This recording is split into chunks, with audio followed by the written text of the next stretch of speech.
remember when the president asked Jared, I, and of course our great Secretary of State, to work on something that the world thought was impossible and unattainable. The president, on this peace deal for Gaza, as on all other deals we work on his behalf, said we had to try. Of course, we were inspired by that. We have achieved a peace deal in Gaza. We have brought the hostages home, all of the bodies except for one, and we will bring that body home too. Maybe most importantly, we have created a sense of hope for what the future can bring in Gaza and all other places where the border of peace will operate. And I am so honored, Mr. President, to have worked on this on your behalf. I'd like to thank some people here who are here with us tonight who have done so much, done indispensable work to bring this deal together.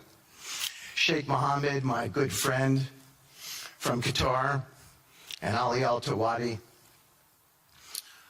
Hakan, Fidan, and Ibrahim, General Hassan, and Foreign Minister Badr Abdulati, and of course, President Sisi, Prime Minister Netanyahu, former Special Envoy Ron Dermer, and Michael Eisenberg for all that they did. I would also like to thank our core working group and members of the Board of Peace who have been working nonstop on behalf of this incredible, noble effort, around the clock for months on end, sacrificing time with their families and their own personal lives because they believe in the mission and the vision that the President has set out for us. I'd also like to thank, those people include Tony Blair, Yakir Gabay, Josh Grunbaum, Aryeh Lightstone, Laurent Tankman, Admiral Cooper, General Frank, and I probably have forgotten some along the way. Then, perhaps most importantly, I want to thank our administration. We have an incredible team. It's amazing to work for this administration. I think you see the results that we get on behalf of the President because he inspires us so much.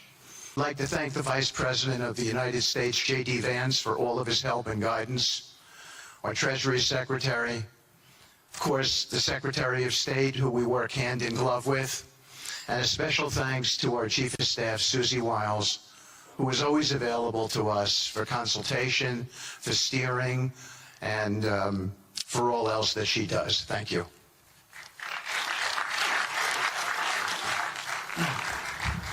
Thank you, Steve. And I have to say, one of the great honors for me of being able to work on this has been working with Steve, who really is as brilliant as he is. His heart is tremendous. It's a lot of fun to be with, and even in some of these, very difficult moments where we didn't think things were happening, working together really was an amazing treat. I'm going to go down today just through a couple quick slides just to show you the progress that's been made in the last couple months. It was just over 100 days ago that we got the final deal done, and everyone was celebrating and joyous about the hostages coming home and the end to this long war that nobody thought was possible. And Steve and I were panicking, saying, what do we do next? How do you implement peace? As you guys know, peace is a different deal than a business deal because you're changing a mindset. In Israel, there was 2 years of very intense war. For the people in Gaza, there was more than just 2 years of war. They had 20 years of hopelessness, being ruled by a terrorist organization. For the people in the Middle East, their hearts were pulled by this. Throughout the entire world, it really was weighing on us. So we needed to think about, what do we do next? How do we change the habits? How do we change the behaviors? We really got to work right away. And with the team that Steve thanked, including the White House team and the team, the volunteers, it's really been an incredible effort, very entrepreneurial. We really did it in the way. I've been working now with President Trump for 10 years on politics. And what continues to amaze me is that he always takes a first principles approach and says, what's the most optimal outcome? Aim for that. Whereas politicians are always focused on the downside or what could go wrong or how to make it a little bit better. He always says, aim for the best possible and do your best to get there. If everyone thinks it's impossible, that's even more reason why you should aim for it. So really thank you for the leadership and the inspiration for doing this. I think you'll see today we've achieved more than thought was possible. Our ambition is still to go for something, I think, better than most people think is possible as well.